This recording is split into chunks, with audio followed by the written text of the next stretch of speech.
पालघरच्या विक्रमगड तालुक्यामध्ये खवाडा विद्युत प्रकल्पाशी संबंधित वाहन रोखणाऱ्या गावकऱ्यांचा पोलिसांवरच हल्ला। 15 ते 20 गावकऱ्यांवर विक्रमगड पोलीस ठाण्यामध्ये गुन्हा, 3 आरोपींना अटक।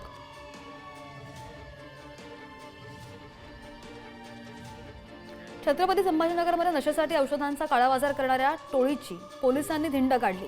नशेसाठी औषधांच्या साठ्याची शहरामधून सुरू होती तस्करी। यवतमाळमध्ये पासिंग न करताच वाहनांची विक्री करणाऱ्या टोळीचा पर्दाफाश।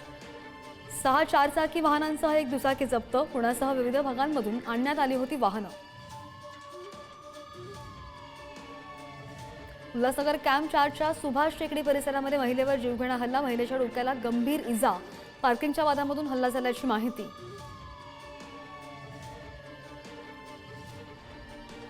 जालन्यामधील अतिवृष्टी अनुदान घोटाळा प्रकरणी आणखी 4 आरोपींचे अटकपूर्व जामीन अर्ज अंबड सत्र न्यायालयाने फेटाळले। ग्रामसेवक आणि कृषी सहाय्यकांनी शेतकऱ्यांचं अनुदान हडप केल्याचं समोर।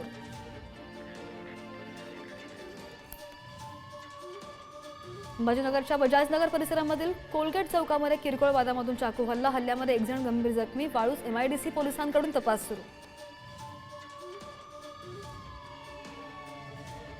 प्रधानपाडा परिसरामध्ये जमिनीच्या वादामधून अपहरण करून एका आदिवासी व्यक्तीची हत्या। या प्रकरणी 1 जण पोलिसांच्या ताब्यात, इतर आरोपींचा सध्या शोध सुरू।